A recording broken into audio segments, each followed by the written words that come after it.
হিমন্ত বিশ্ব শৰ্মাই এতিয়া সদনত গৌৰৱ গগৈৰ বিৰুদ্ধে লাগি আছে। সদনত এপিএছচি আসল হাল এৰি শিয়াল খেদি তেওঁকে নায়কৰ পৰা আউট কৰি পেলাই এতিয়া তৰুণ গগৈৰ বিৰুদ্ধে লাগি আছে। এই কথাবিলাকত আমাক ব্যস্ত কৰাই এখন অভাৰব্ৰিজত কিমান হাজাৰ হাজাৰ কোটি টকা তেওঁলোকে মানে নিজৰ বেনিফিট কৰিছে, এই কথাবিলাক ৰাইজে কিন্তু পাহৰি গৈছে। নমস্কাৰ, যোৰহাটলৈ আহিলোঁ। অভাৰব্ৰিজ লাগে নেকি? অভাৰব্ৰিজ লাগে যদি মুখ্যমন্ত্ৰীৰ লগত যোগাযোগ কৰক। মই আপোনাক ক'লো মাত্ৰ 20 কিলোমিটাৰৰ ভিতৰত কিমানখন অভাৰব্ৰিজ আছে চাব নেকি? মই আপোনালোকক নামকেইটা কৈ যাওঁ। অভাৰব্ৰিজ লাগে, ডেভেলপমেণ্ট লাগে, কিন্তু অভাৰব্ৰিজৰ কাষত আমাৰ যে থলুৱা যিসকল মানুহে দোকান পোহাৰ দি পেলাই চলি আছে তেওঁলোকৰ কিন্তু এতিয়া পানীত হাঁহ নচৰা অৱস্থা হ'ল। সেইবোৰ বাৰু হিমন্ত বিশ্ব শৰ্মাই নাচায়, কাৰণ এখন অভাৰব্ৰিজত যিমান প্ৰফিট থাকে সিমানখিনি প্ৰফিট থাকোঁতে আমাৰ থলুৱা যুৱকৰ অনাহাৰত মৰিলেও কোনো কথা নাই, কাৰণ বেনিফিচিয়াৰী 1200 টকা পাবই। ধাৰ ইতিমধ্যে লৈছে 1,65,850 কোটি টকা ধাৰ লৈছে, গতিকে আৰু ধাৰ ল'ব। গতিকে এইটোত ইমান চিন্তা কৰিবলগীয়া নাই। মই আপোনালোকক কৈছোঁ 20 কিলোমিটাৰত কিমানখন 20 কিলোমিটাৰ ডিষ্টেঞ্চত কিমানখন অভাৰব্ৰিজ মানে স্থাপন কৰিছে, নামকেইটা কৈ যাওঁ।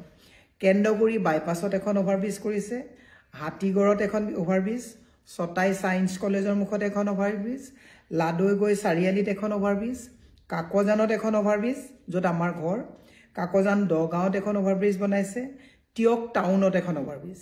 এইটো হৈছে বাইপাছেদি আহি যিটো মেইন ৰোডত। টাউনৰ ভিতৰেদি আকৌ আপোনাৰ যোৰহাট অজন্তা বাইপাছত এখন আছে, বৰুৱা চাৰিআলি টু ভোগদৈ এখন অভাৰব্ৰিজ বনাইছে। ইমান অভাৰব্ৰিজ বনাইছে, গুৱাহাটী অভাৰব্ৰিজবিলাকতো বনাইছে, কিন্তু হিমন্ত বিশ্ব শৰ্মাই এতিয়া সদনত গৌৰৱ গগৈৰ বিৰুদ্ধে লাগি আছে।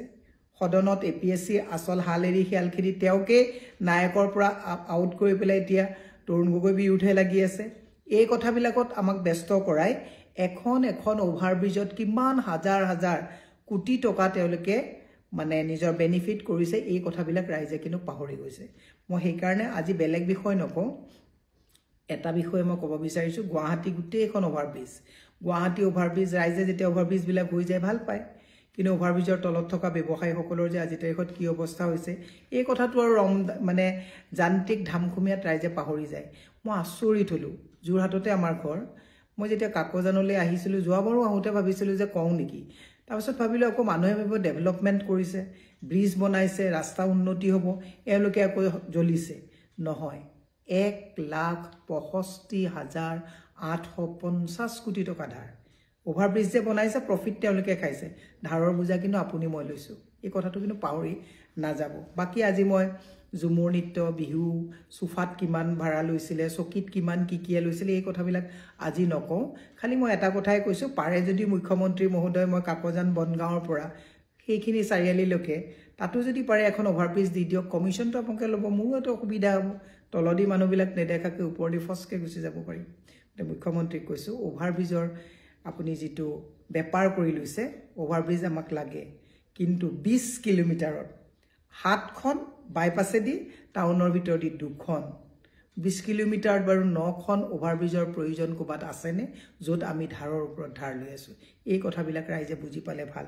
আগলৈ আপোনাৰ গৈ থাকিলে বাকীখিনি পিছত ক'ম। কেৱল 20 কিলোমিটাৰ মই আপোনালোকক হিচাপটো দিলোঁ। এখন অভাৰব্ৰিজত যদি 100 কোটি টকাকেও খৰচ কৰিছে, কিমান পাৰ্চেণ্টেজ হিমন্ত বিশ্ব শৰ্মাই ৰাখিছে, এই কথাটো মনত ৰখা ভাল।